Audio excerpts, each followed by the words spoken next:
Hey guys, it's Alexa. How you doing? I am back for my next webisode. Woo! Okay, what I would like to do is start my video off with something kind of fun that I thought would commemorate this year's Oscars.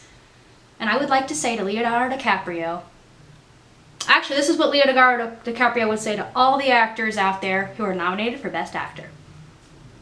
Oh, bitch, get out the way. Get out the way, bitch, get out the way. Oh, bitch, get out the way. Get out the way, bitch, get out the way. Whew. Well, now that I'm done dancing, let's start with the Oscar nominees. Now, I would have done all of the nominees this year, but that would be a very long video. So I decided that I would only talk about my favorite Best Picture nominees. There are 8 of them, so it won't be as long of a video, and plus, it kind of narrows it down to the ones that the Academy considers literally the best. So I thought that would be the way to handle it. So I'll start with my number 8 favorite. So my number 8 favorite was Mad Max. Now, if you've seen Mad Max, you'll know what I'm talking about. It's a dudes movie. I mean, it has every single bit of content that makes it a movie for dudes. I mean, it's not that I'm being a stereotypical girl by saying this, it just has all the stereotypes that dude movies have.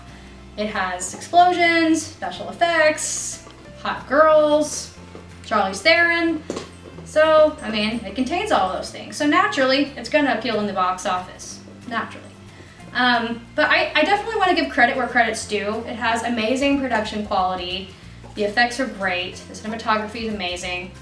And I like Charlize Theron. She did a great job. So, I mean, it was a good movie. It just wasn't my favorite. I could feel your eyes glaring at me right now. And I understand some people loved this movie and some people hated it. I was kind of in the middle. I mean, I thought it was good, but it wasn't my favorite. The storyline was pretty much, let's escape this bad post-apocalyptic world, get out of here.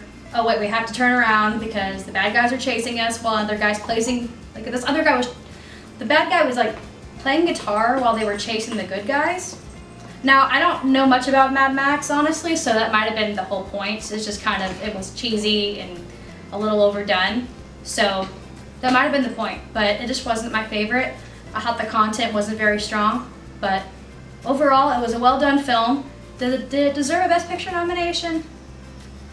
I don't think so, but they had to have a variety, and that's where this movie comes in. My number 7 favorite was a film called Brooklyn. I can never pronounce her first name, Siremise. I can't pronounce her last name either.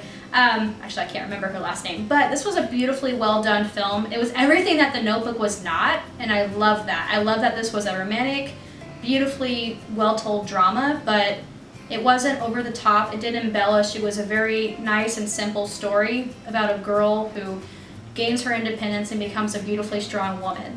And she meets a great guy along the way. And yes, it's a love triangle story, but they did an amazing job of keeping it very subtle. And it was more of a bittersweet story, and I love that. And also the production value and the cinematography were great. I have to give this one, I mean, at least a 7 out of 10. It was really well done. It just wasn't my favorite out of the 7. My number 6 is Bridge of Spies. Now, we all love Tom Hanks. I love Tom Hanks. I've been a fan of Tom Hanks for quite some time. Ever since I saw the movie Big, I've loved him. And this movie was very great, and I kind of go back to that subtle remark. It wasn't an over-the-top true story, and it was a true story, but they didn't embellish the story, and I love that. They kept it simple, they stuck to the true facts, and it was still really well done, even though they didn't have to embellish it. So it goes to show you can make a movie based off a true story, and people will still watch it. And, you know, if your content's good, people will care. And this movie definitely had good content, great writing. I mean, it was really good. It wasn't my favorite, and I just don't think it was the most memorable story out of the 8. My number 5 pick is The Martian, starring Matt Damon. I've always loved Matt Damon's acting. He's a real, true actor, and I've always liked his skill. This movie, again, wasn't over the top at all. They took a storyline they used last year for the film Interstellar, but this time it was more of a Left 4 Dead story in a comedy kind of perspective. I mean, they took this familiar plot and they did something different with it, which is exactly what you do in the film world because everything's been done. So The Martian did it right. Good job. And I have to say, I mean, the cinematography, Oh, it was amazing. I mean, if they don't get that one, I'll be shocked. It was beautifully well done, and the acting was great. I mean, Matt Damon did what most people would never do if they're left for dead. He took the situation and he analyzed it, and he was realistic about it, and he handled it the best way he could.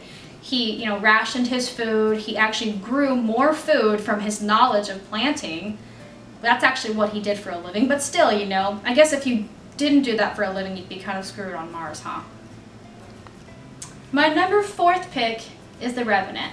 Now, it's not number 1 because it wasn't my favorite out of the 8, but it really was a well-done movie.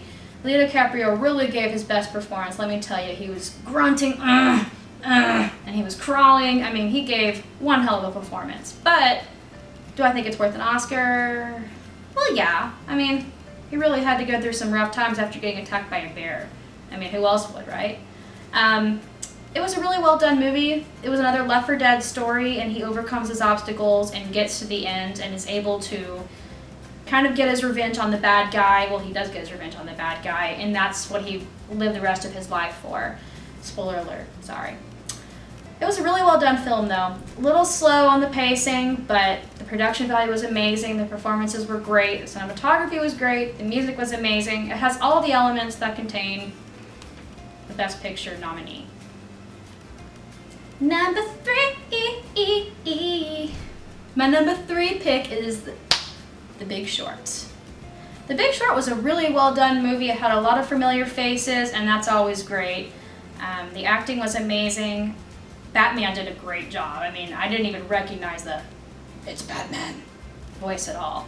No, I loved the characters. The writing was amazing. The dialogue was great. I loved the pace of the film. I love the splicing and the editing of the movie too. I was very surprised when I was watching it to kind of see the cutaway shots and how they told the story. It was a little different, and I liked that. It was a very clever way to start the film. And it was a good subject to pick. I mean, no one ever really knew the backstory of the 2008 crash. No one really knew. And it was really interesting to see how it was told and how these guys all knew when they predicted it. It was just kind of amazing to see that, and it really gave me some insight. My second favorite film, number 2, Spotlight. That was a really well done movie, I have to say. This was also a subject matter that was pretty big in the 2000s. Actually, it was huge. I remember I grew up in Catholic school, and it was something that my grandmother had told me about with the priests in the Catholic Church. It was a very strong subject matter, but they handled it so well. Again, they didn't embellish it, and I love that they took the true elements of a story and they told it the way that they could in a subtle but real way. And, when you take a subject matter like that, there's a way to handle it, and they did it right. It wasn't too much. It wasn't in your face. Mark Ruffalo really deserves a supporting actor performance. I think he did a great job. I really liked seeing, Mark Ruffalo, Michael Keaton, and Rachel McAdams. I think they all did a great job. They had great chemistry. The writing was stupendous. I loved it. I mean, I definitely think this one deserves a second. Okay, guys, what you've all been waiting for, my number 1 pick. The Room. Well, actually, it was called Room. This movie was amazing. I mean, I always have a favorite out of my 8, and this was definitely my favorite. Now, this is my personal favorite. This may not be yours, and that's totally fine. This was a beautiful movie. It was a very deep and true story. I mean, it wasn't a true story, but this happens to people. And to know what it's like to be in that situation and to be able to appreciate real life for what it is, it's a very deep context, and I love the film. Brie Larson, I've always loved her acting. I used to watch her on the show called Raising Dad with Bob Saget and Brie Larson. It was on WB33, and then I watched this film called Right on Track on Disney Channel, and I always liked her acting. I was like, this little girl's gonna be somewhere, and I called it, but I'd be very surprised if Brie Larson didn't win Best Actress. And the little boy, Jacob Tremblay, I think is his name, God, that kid can act. He was really good. I have to say, this movie was just amazingly told. I love that they told it from the perspective of a child, and I mean, it really made me really realize that we take our lives for granted. It's the little things. It's the air we breathe. It's the trees, it's the birds, it's the outside, it's living in a world where you have the freedom to do what you want to do. And this movie really shed some light on me. I'm going to tear up because this was a beautiful movie. It was a very sad movie just because of the circumstances that these people had to go through to get back to their normal lives. And this little boy, his normality was 4 walls and a skylight ceiling, and his mother did the best that he could to give him a childhood that was normal for him. And there's nothing better than that, you know. It makes you realize that you can't take life for granted. And this was a beautiful story. I definitely think that with film, it's all about your story, it's your content. And what makes a film stand the test of time, it's not the effects, because technology will always improve, it will always get better. There will always be some new camera, some new game console, you know, some new effects, some new, you know, anything. But your story is where you start. That's your ground. And that's what makes a beautiful film. So this movie, I think, will stand the test of time, because I'll watch it a year later, I'll watch it 10 years later, and I'll still have the same effect. I'll still have goosebumps, and I'll be crying my eyes out. So I have to say, Room, you were amazing, and I really hope you guys liked my video this year. This was my first one, and I love my movies. I'll keep doing this forever and ever and ever.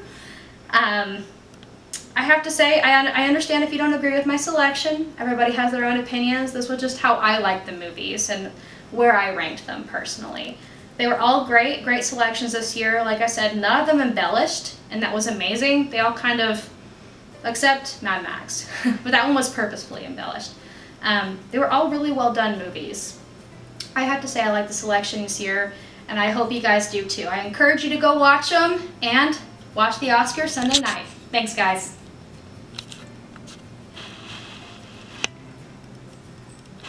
You zooming in? Yes. Oh, okay. And I have to wish my beautiful girlfriend a happy birthday who's recording me right now. I mean, she's the most amazing girlfriend in the whole world, because what's she doing on her birthday? She's recording me making a video about the Oscars. That's dedication. I love you, babe.